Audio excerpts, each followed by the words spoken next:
மத்திய அரசு வழங்கிய பட்டியல் இன மக்களின் தொழில் முனைவோருக்கான நிதியை திருப்பி அனுப்பிய திமுக அரசை கண்டித்து பாஜகவினர் ஆர்ப்பாட்டம். திண்டுக்கல் மாநகராட்சி அலுவலகம் அருகே பாரதிய ஜனதா கட்சியினுடைய கிழக்கு மாவட்ட சார்பில் தமிழக அரசை கண்டித்து கண்டன ஆர்ப்பாட்டம் மாவட்ட பட்டியல் அணி மாவட்ட தலைவர் ரகுராமச்சந்திரன் தலைமையில் நடைபெற்றது.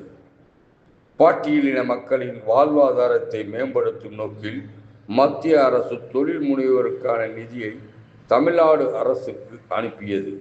அந்த நிதியை பெற்றுக்கொள்ளாமல் திருப்பி அனுப்பிய திமுக அரசை கண்டித்து பாரதிய ஜனதா கட்சியின் சார்பில் கண்டன ஆர்ப்பாட்டம் நடைபெற்றது. கிழக்கு மாவட்ட தலைவர் முத்துராமலிங்கம், பட்டியலணி கோட்ட பொறுப்பாளர் சரவணன் ஆகியோர் கலந்து கொண்டு சிறப்புரையாற்றினர்.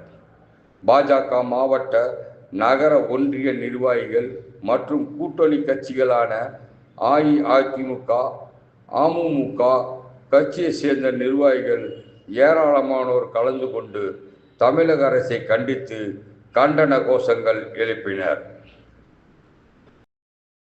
திமுகவை கண்டித்து ஆர்ப்பாட்டம் இது ஆர்ப்பாட்டம், ஆர்ப்பாட்டம் இது ஆர்ப்பாட்டம். நிதி எங்கே, நிதி எங்கே, நிதி எங்கே, நிதி எங்கே, நிதி எங்கே, நிதி எங்கே தந்த நிதி எங்கே, நிதி எங்கே, நிதி எங்கே, நிதி எங்கே. பட்டியலின மக்களின் வாழ்வாதாரத்தை மேம்படுத்தவே